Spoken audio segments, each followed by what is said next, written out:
বাংলাদেশ জাতীয়তাবাদী কৃষক দল কেন্দ্রীয় সংসদের সুযোগ্য দপ্তর সম্পাদক রাজপথের বিশ্বস্ত বিপ্লবী সহযোদ্ধা যশোরের সরকার বিপি শফিকুল ইসলাম শফিককে তার বক্তব্য রাখার জন্য অনুরোধ করছি। বক্তব্য রাখবেন বিপি শফিকুল ইসলাম শফিক।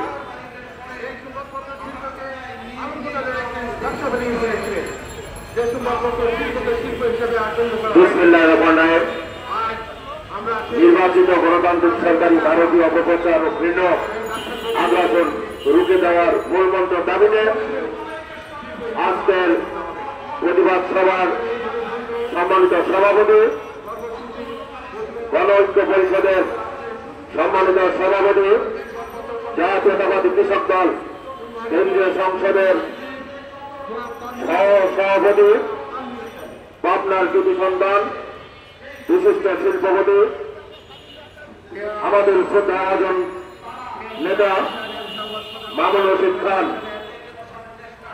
প্রধান অতিথি হিসেবে উপস্থিত থাকবেন বিএনপি চেয়ারপারসনের উপদেষ্টা মন্ডলীর অন্যতম সদস্য সাবেক বিরোধী দলের চিফ হুইপ সৈয়দ আব্দুল ফারুক, প্রধান বক্তা হিসেবে উপস্থিত আছেন বাংলাদেশ জাতীয়তাবাদী দল বিএনপির যুগ্ম মহাসচিব, সাবেক যুবদল নেতা, রাজপথের লড়াকু সৈনিক অ্যাডভোকেট আব্দুল সালাম আজাদ, উপস্থিত আছেন জাতীয়তাবাদী কৃষক দল কেন্দ্রীয় সংসদের সুযোগ্য যুগ্ম সম্পাদক ব্যারিস্টার উবাইদুর রহমান টিপু, বিশেষ অতিথি হিসাবে উপস্থিত আছেন জাতীয়তাবাদী কৃষক দল কেন্দ্রীয় সংসদের সহসাধারণ সম্পাদক এম জাহাঙ্গীর আলম, উপস্থিত আছেন জাতীয়তাবাদী কৃষক দল কেন্দ্রীয় সংসদের সুযোগ্য সহসাধারণ সম্পাদক কে এম মামুনুর রশিদ, উপস্থিত আছেন কৃষক দল কেন্দ্রীয় সংসদের সহসাধারণ সম্পাদক মফিজুর রহমান লিটন এবং আজকের এই সঞ্চালনার দায়িত্বে যিনি আছেন জাতীয় গণ ঐক্য পরিষদের সুযোগ্য সাধারণ সম্পাদক সহযোদ্ধা আব্দুল্লাহ নাইম সহ বিভিন্ন পর্যায়ের নেতৃবৃন্দ, সাংবাদিক ভাই বোনেরা, সকলের প্রতি রইল জাতীয়তাবাদী কৃষক দল কেন্দ্রীয় সংসদের পক্ষ থেকে রক্তিম শুভেচ্ছা, বিপ্লব, অভিনন্দন। দেশের বাইরে আমাদের বন্ধু আছে কিন্তু কোন প্রভু নাই, দেশ নেত্রী খালেদা জিয়া এই স্লোগানটা দিয়েছিলেন। আমরা স্বাধীন সার্বভৌমত্ব বাংলাদেশের নাগরিক, আমাদের মুক্তিযুদ্ধ করে দেশের মুক্তিযোদ্ধারা যারা জীবন দিয়ে দেশকে স্বাধীন করেছেন, আমরা সেই স্বাধীনতার ফল ভোগ করছি। আমাদের স্বাধীন দেশের বিরুদ্ধে পার্শ্ববর্তী দেশ প্রায় বিভিন্ন ভাবে চক্রান্ত ষড়যন্ত্র করে। বিগত যে সরকার দিচ্ছিল স্বৈরাচারী সরকার, এই সরকারকে বিভিন্ন ভাবে বিভিন্ন রকম চক্রান্ত করে ক্ষমতায় বসিয়ে রাখবার জন্য, ভারতের সুবিধা আদায় করবার জন্য সেই সরকারকে সহযোগিতা করেছিলেন।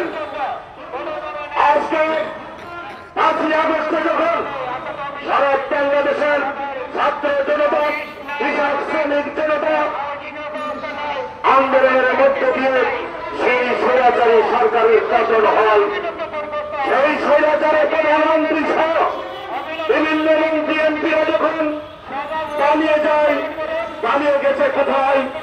সেই পার্শ্ববর্তী দেশে।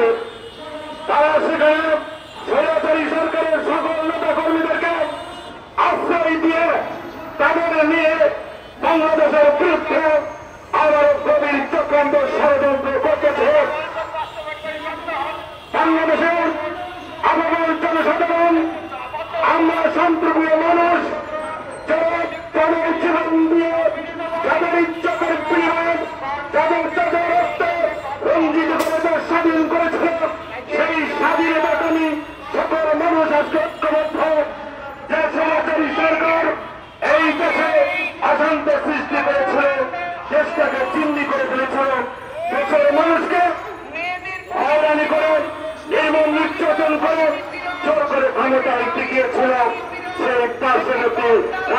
সহযোগিতায় আজকে আমরা এখানে দাঁড়িয়ে এই রাজপথে দাঁড়িয়ে আমরা বলে দিতে চাই, বাংলাদেশের বিরুদ্ধে যত চক্রান্ত ষড়যন্ত্র করে গেলে আমরা সকল চক্রান্ত ষড়যন্ত্র এদেশের মানুষকে নিয়ে রুখে দিব ইনশাআল্লাহ। রাষ্ট্রপতি বেগম খালেদা জিয়া দীর্ঘদিন কারাবরণ করেছিলেন। রাষ্ট্রপতি বেগম খালেদা জিয়া যিনি এদেশের প্রধানমন্ত্রী ছিলেন, সাবেক রাষ্ট্রপতি জিয়াউর রহমানের সহধর্মী, যিনি বাংলাদেশের জন্য দীর্ঘদিন কারাবরণ করেছেন, এদেশের গণতন্ত্র প্রতিষ্ঠা করবার জন্য আন্দোলন করেছেন। রাষ্ট্রপতি বেগম খালেদা জিয়া বলেছিলেন, দেশের বাইরে আমাদের বন্ধু থাকতে পারে কিন্তু আমাদের কোনো ক্ষোভ নাই। আমরা সেই দেশটির সুরে তার কথায় আজকে আমরা একটা দেশের বাইরে আমাদের বন্ধু আছে কিন্তু কোনো ক্ষোভ নাই। বাংলাদেশের মানুষ স্বাধীনতার পরে যত রকম চূড়ান্ত চক্রান্ত করেছে, সকল ষড়যন্ত্র চক্রান্ত বর্তমানে রুখে দিয়েছে। আগামীতে যত চক্রান্ত ষড়যন্ত্র হোক না কেন আমরা রাজপথে আছি। বাংলাদেশ জাতীয়তাবাদী দল বিএনপি রাজপথে থেকে সকলকে ঐক্যবদ্ধ করে সকল চক্রান্ত ষড়যন্ত্র নিঃশ্বাস করে দেবে। বন্ধুরা, এই পবিত্র মাহে রমজানের মাস, এই রোজার মাসে আমরা রাজপথে নেমেছি। তার কারণ বাংলাদেশে এখন অশান্তি, বাংলাদেশের মানুষ শান্তিতে ঘুমাতে পারে না। বাংলাদেশের মানুষ শান্তি চাই, বাংলাদেশের মানুষ ঐক্য চাই। আসুন আমরা সকল ঐক্যবদ্ধভাবে আগামীতে যত আন্দোলন আসবে সকল ঐক্যবদ্ধভাবে সকল চক্রান্ত ষড়যন্ত্র রক্ষক করে দেব।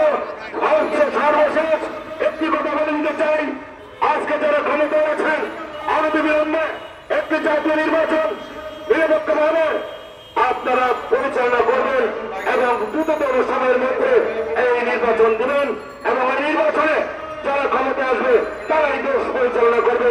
এই আশা আহ্বান থেকে সকলকে আমি আমার জাতীয়তাবাদী কৃষক দল কেন্দ্র সংসদের পক্ষ থেকে ধন্যবাদ জানিয়ে আমি আমার সংক্ষিপ্ত বক্তব্য শেষ করছি। বাংলাদেশ জিন্দাবাদ, বাংলাদেশ জাতীয়তাবাদী কৃষক দল জিন্দাবাদ। ধন্যবাদ চাইবে।